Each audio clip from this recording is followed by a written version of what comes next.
আপনি কি দাঁত ব্রাশ করার পরে টুথব্রাশটি বাথরুমেই রেখে দেন, বা সচেতনতা হিসেবে টুথব্রাশ ঢেকে রাখেন? তাহলে জেনে রাখুন, আপনি এর মাধ্যমে মিলিয়ন মিলিয়ন জীবাণুকে আশ্রয় প্রশ্রয় দিয়ে লালন পালন করছেন। এমনকি মলের জীবাণুরও বাসা বাঁধছে আপনার টুথব্রাশে। প্রশ্ন হলো, কিভাবে?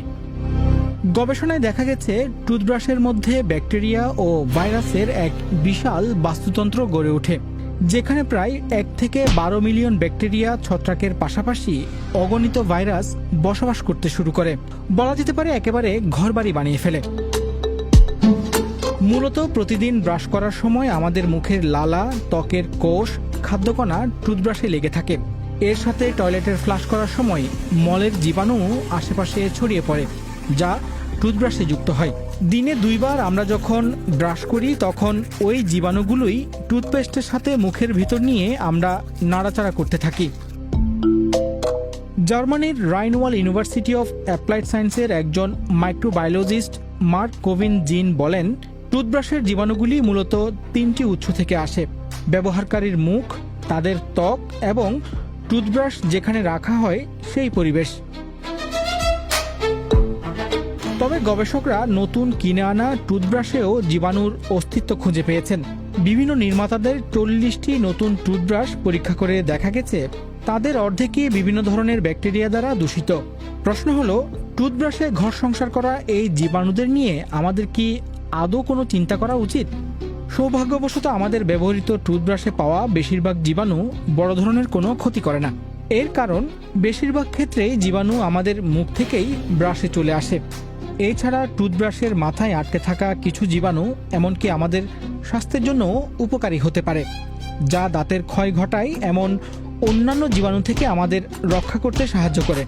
তবে হ্যাঁ, কিছু দুষ্টু জীবাণু আছে যেগুলো সত্যিকার অর্থেই আমাদের স্বাস্থ্যের জন্য ক্ষতিকর হয়ে উঠতে পারে।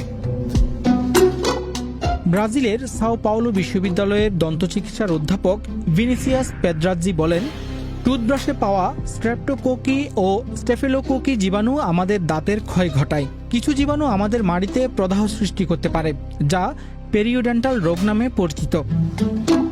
এছাড়া পেটের পীড়া সৃষ্টিকারী ইকোলি ভাইরাস, ক্লেবসিয়েলা নিউমোনিয়ার মতো জীবাণু টুথব্রাশে শনাক্ত করার ঘটনা আছে। যে পানি দিয়ে আমরা ব্রাশ ধুয়ে থাকি সেটি থেকেও অনেক জীবাণু টুথব্রাশে চলে আসে। এছাড়া আমাদের হাত এবং বাথরুমের পরিবেশ থেকেও জীবাণুরা টুথব্রাশে আশ্রয় নিতে পারে। প্রতিবার যখন আপনি টয়লেট ফ্লাশ করেন, তখন ছোট ছোট জলের ফোঁটা এবং মলের টুকরো বাতাসের 1.5 মিটার পর্যন্ত ছড়াতে পারে। যদি আপনি আপনার টুথব্রাশটি এর কাছাকাছি রাখেন, তাহলে আপনার টয়লেটের কমোডের জীবাণুগুলো ওই ব্রাশে যাবে, যা পরে আপনার মুখে ঢুকবে। আর যারা শেয়ার টয়লেট ব্যবহার করেন তাদের জন্য আরও দুঃসংবাদ আছে। গবেষণায় একটি বিশ্ববিদ্যালয়ের শিক্ষার্থীদের টুথব্রাশে প্রায় 60% বেশি টয়লেটের জীবাণু পাওয়া গেছে। এই শিক্ষার্থীরা প্রায় সবাই শেয়ার্ড বাথরুম ব্যবহার করত। তবে মার্কিন যুক্তরাষ্ট্রের ইলিনয়ের নর্থ ওয়েস্টার্ন বিশ্ববিদ্যালয়ের ইঞ্জিনিয়ারিং বিভাগের সহযোগী অধ্যাপক এরিকা হার্টম্যান তার গবেষণায় কিছু স্বস্তিদায়ক তথ্য খুঁজে পেয়েছেন। হার্টম্যানের মতে এইসব জীবাণুর অনেকগুলো বাতাসের সংস্পর্শে এলে বেশিক্ষণ বেঁচে থাকে না। ইনফ্লুয়েঞ্জা এবং করোনা ভাইরাসের মতো ভাইরাসগুলো টুথব্রাশে কয়েক ঘন্টা বেঁচে থাকে, তবে হার্পিস সিমপ্লেক্স ভাইরাস 1 48 ঘন্টা পর্যন্ত বেঁচে থাকতে পারে। টুথব্রাশে জীবাণুর বিস্তার ঠেকাতে অনেকেই অনেক কিছু করেন, যেমন অতি বেগুনি রশ্মি ব্যবহার করে জীবাণু ধ্বংস করা। আবার কেউ কেউ মাইক্রোওয়েভে ব্রাশ গরম করেন, যদিও এতে টুথব্রাশের ব্রিসলস গলে যাওয়ার ঝুঁকি থাকে। আবার কেউ কেউ হেয়ার ড্রায়ার দিয়ে ব্রাশ পরিষ্কার করেন। এমনকি জীবাণু নাশ করতে অনেকে হুইস্কির গ্লাসেও ব্রাশ ডুবিয়ে রাখেন। গবেষকরা বলছেন, বেশিরভাগ টুথপেস্টে অ্যান্টিমাইক্রোবিয়াল বৈশিষ্ট্য থাকে, যা ব্রাশে বেড়ে ওঠা জীবাণুর সংখ্যা কমাতে কাজ করে। তাই ব্রাশ করার পর পানি দিয়ে ব্রাশ ধুয়ে ফেললেও কিছু ব্যাকটেরিয়া কমে যায়। ব্যাকটেরিয়া কমানোর সবচেয়ে কার্যকর উপায় হিসেবে 1% ভিনেগারের দ্রবণে ব্রাশ ডুবিয়ে রাখার পরামর্শ দেন গবেষকরা। তবে এতে ব্রাশ ব্যবহারের সময় মুখে কিছুটা তিক্ত স্বাদ পেতে পারেন। অ্যান্টিসেপটিক মাউথওয়াশ দ্রবণে ব্রাশের মাথা 5 থেকে 10 মিনিট ভিজিয়ে রাখলেও জীবাণু সংক্রমণ কিছুটা কমতে পারে। আমেরিকান ডেন্টাল অ্যাসোসিয়েশন প্রতি 3 মাস অন্তর অন্তর টুথব্রাশ পরিবর্তন করতে বলেছে, কারণ গবেষণায় দেখা গেছে যে টুথব্রাশে ব্যাকটেরিয়ার পরিমাণ 12 সপ্তাহ ব্যবহারের পর সর্বোচ্চ মাত্রায় পৌঁছায়।